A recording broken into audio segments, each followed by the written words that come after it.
ಎಲ್ಲರಿಗೂ ನಮಸ್ಕಾರ. ಇವತ್ತು ನಾವು ಮಾತಾಡೋಕೆ ಹೊರಟಿರೋ ವಿಷಯ ಕೃತಕ ಬುದ್ಧಿಮತ್ತೆ ಅಂದ್ರೆ ಎಐ.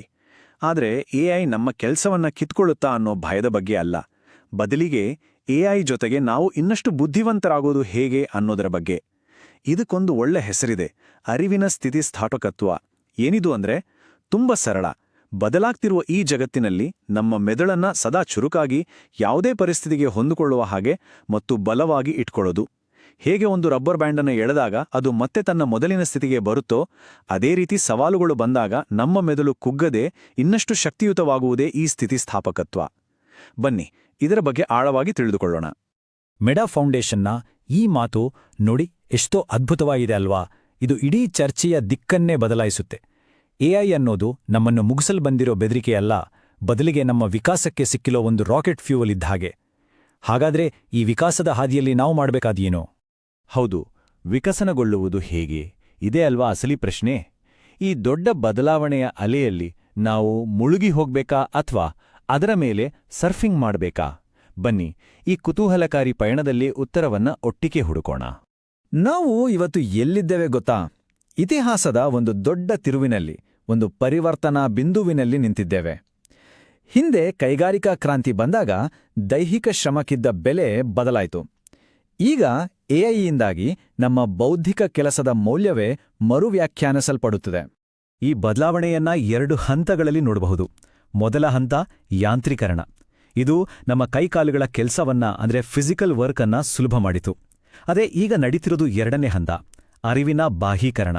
ಅಂದ್ರೆ ನಮ್ಮ ಮೆದುಳಿನ ಕೆಲವು ರೂಟೀನ್ ಕೆಲಸಗಳನ್ನ, ಉದಾಹರಣೆಗೆ ಡೇಟಾದಲ್ಲಿ ಪ್ಯಾಟರ್ನ್ ಗುರುತಿಸೋದು, ಮಾಹಿತಿ ವಿಶ್ಲೇಷಿಸೋದು, ಇಂಥವನ್ನ ಎಐ ಮಾಡ್ತಿದೆ.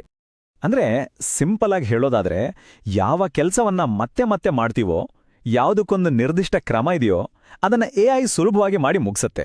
ಇದರಿಂದಾಗಿ ಮಾನವರು ತಮ್ಮ ನಿಜವಾದ ಮೌಲ್ಯ ಎಲ್ಲಿದೆ ಅಂತ ಹುಡುಕ್ಬೇಕಾದ ಅನಿವಾರ್ಯತೆ ಬಂದಿದೆ. ಉದಾಹರಣೆಗೆ ರೂಟೀನ್ ಲೆಕ್ಕಾಚಾರಗಳನ್ನ ಎಐಗೆ ಬಿಟ್ಟು ಆ ಲೆಕ್ಕದ ಆಧಾರದ ಮೇಲೆ ಒಂದು ಕ್ರಿಯೇಟಿವ್ ನಿರ್ಧಾರ ತಗೊಳ್ಳೋದ್ರಲ್ಲಿ ನಮ್ಮ ಅಸಲಿ ಮೌಲ್ಯ ಅಡಗಿದೆ. ಇದು ನಮ್ಮನ್ನೇ ನಾವು ಕೇಳಿಕೊಳ್ಬೇಕಾದ ಒಂದು ದೊಡ್ಡ ಪ್ರಶ್ನೆಯ ಮುಂದೆ ತಂದು ನಿಲ್ಲಿಸುತ್ತೆ. ನಾವ್ಯಾರು? ಕೇವಲ ಮಾಹಿತಿಯನ್ನ ಪ್ರಾಸೆಸ್ ಮಾಡುವ ಮೆಷಿನ್ಗಳ, ಅಥವಾ ಆ ಮಾಹಿತಿಗೆ ಅರ್ಥ, ಸಂದರ್ಭ ಮತ್ತು ಮೌಲ್ಯವನ್ನು ಕೊಡುವ ವ್ಯಾಖ್ಯಾನಗಾರರ? ಒಂದು ಕ್ಷಣ ಯೋಚನೆ ಮಾಡಿ. ಹಾಗಾದ್ರೆ ಎಐಗೆ ಮಾಡೋಕಾಗ್ದ ಕೆಲಸಗಳು ಯಾವುವು? ಮನುಷ್ಯರಾದ ನಮ್ಮ ಅಸಲಿ ತಾಕತ್ತು ಎಲ್ಲಿದೆ? ಬನ್ನಿ ಅದನ್ನೇ ಈಗ ನೋಡೋಣ. ಇಲ್ಲಿ 5 ಮುಖ್ಯ ಕ್ಷೇತ್ರಗಳಿವೆ.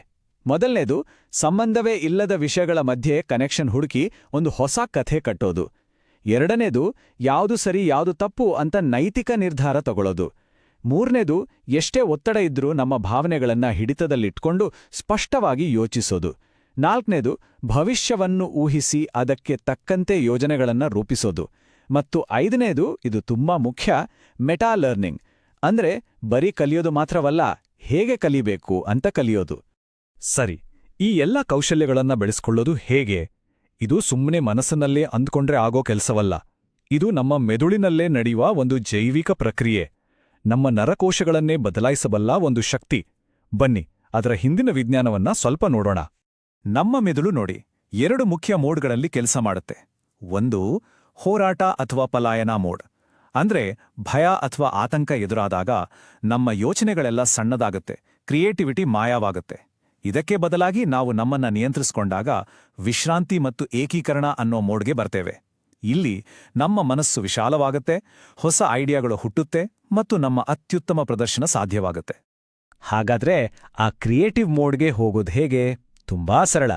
ನಿಯಂತ್ರಿತ ಉಸಿರಾಟ, ಸ್ವಲ್ಪ ವ್ಯಾಯಾಮ ಮತ್ತು ಯಾವುದೇ ಡಿಸ್ಟರ್ಬೆನ್ಸ್ ಇಲ್ಲದೆ ಆಳವಾಗಿ ಒಂದು ವಿಷಯದ ಮೇಲೆ ಗಮನಹರಿಸುವ ಅಭ್ಯಾಸಗಳು ನಮ್ಮನ್ನ ಅಲ್ಲಿಗೆ ತಲುಪಿಸ್ತವೆ.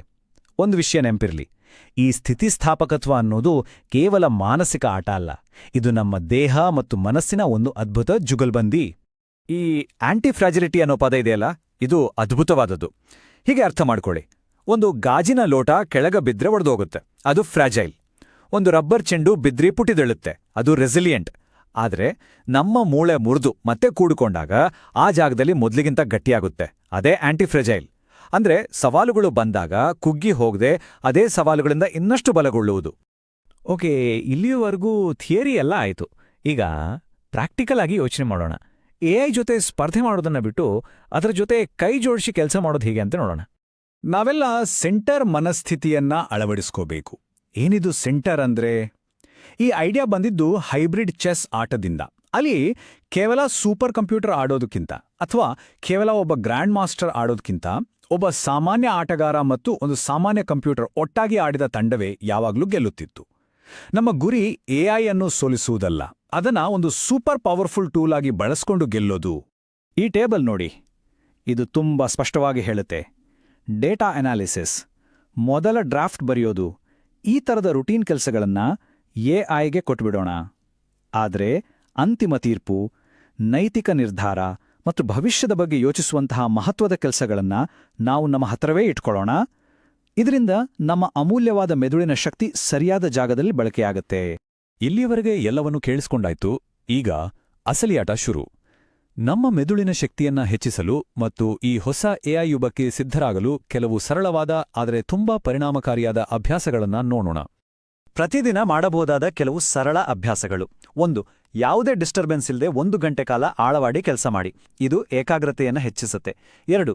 ಎಐ ಬಳಸಿ ಬೇರೆ ಬೇರೆ ಆಯ್ಕೆಗಳನ್ನು ಸೃಷ್ಟಿಸಿ, ಆದರೆ ಕೊನೆಯ ನಿರ್ಧಾರ ನಮ್ಮದೇ ಆಗಿರಲಿ. 3. ದಿನದ ಕೊನೆಯಲ್ಲಿ ನಮ್ಮ ಯೋಚನೆಗಳ ಬಗ್ಗೆ ಬರೆಯಿರಿ. 4. ಒತ್ತಡವನ್ನು ನಿಭಾಯಿಸಲು ಉಸಿರಾಟದ ವ್ಯಾಯಾಮಗಳನ್ನು ಮಾಡಿ. ಹಾಗೆಯೇ ಪ್ರತಿ ವಾರ ನಮ್ಮದೇ ಕ್ಷೇತ್ರದ ಹೊರಗಿನ ಹೊಸ ವಿಷಯವನ್ನ ಕಲಿಯಿರಿ. ನಮ್ಮದೇ ನಂಬಿಕೆಗಳನ್ನ ಪ್ರಶ್ನಿಸಿ, ನಮ್ಮ ನಿಲುವಿಗೆ ವಿರುದ್ಧವಾಗಿ ವಾದಿಸಿ. ಇದು ನಮ್ಮ ಯೋಚನಾ ಲಹರಿಯನ್ನ ವಿಸ್ತರಿಸುತ್ತೆ. ಮತ್ತು ಕೆಲಸದಲ್ಲಿ ಸಣ್ಣಪುಟ್ಟ ಹೊಸ ಪ್ರಯೋಗಗಳನ್ನ ಮಾಡ್ತಾಯಿರಿ. ಹಾಗಾದ್ರೆ ಈ ಎಲ್ಲಾ ಅಭ್ಯಾಸಗಳ ಅಂತಿಮ ಉದ್ದೇಶವೇನು?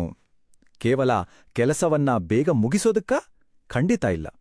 ಇದರ ಅಸಲಿ ಗುರಿ ಈ ಸ್ವಯಂಚಾಲಿತ ಜಗತ್ತಿನಲ್ಲಿ ನಮ್ಮ ನಿರ್ಧಾರಗಳ ಮೇಲೆ ನಮಗೆ ನಿಯಂತ್ರಣ ಹೊಂದೋದು. ದೀರ್ಘಕಾಲ ಬಾಳಿಕೆ ಬರುವಂತಹ ಕಾರ್ಯತಂತ್ರದ ಶಕ್ತಿಯನ್ನ ಗಳಿಸಿಕೊಳ್ಳೋದು. ಈ ಅದ್ಭುತವಾದ ಮಾತಿನೊಂದಿಗೆ ಮುಗಿಸೋಣ.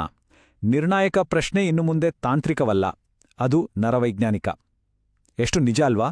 ನಾವು ಗಮನ ಹರಿಸಬೇಕಿರೋದು ನಮ್ಮ ಕೈಯಲ್ಲಿನವ ಗ್ಯಾಜೆಟ್ಸ್ಗಳ ಮೇಲಲ್ಲ, ನಮ್ಮ ತಲೆಯೊಳಗಿನ ನ್ಯೂರಾನ್ಗಳ ಮೇಲೆ. ಹಾಗಾಗಿ ಕೊನೆಯದಾಗಿ ಯೋಚಿಸಿ. ಎಐ ನಮ್ಮನ್ನು ನೀವಿನ್ನೂ ಬೇಕಾ ಅಂತ ಕೇಳ್ತಾ ಇಲ್ಲ. ಬದಲಿಗೆ ಅದು ನಮ್ಮನ್ನು ಸವಾಲ್ ಹಾಕ್ತಿದೆ. ನೀವು ಬದಲಾಗೋಕೆ, ವಿಕಸನಗೊಳ್ಳೋಕೆ ಸಿದ್ಧರಾ ಅಂತ. ಆ ಪ್ರಶ್ನೆಗೆ ನಮ್ಮ ಉತ್ತರ ಏನಾಗಿರುತ್ತೆ?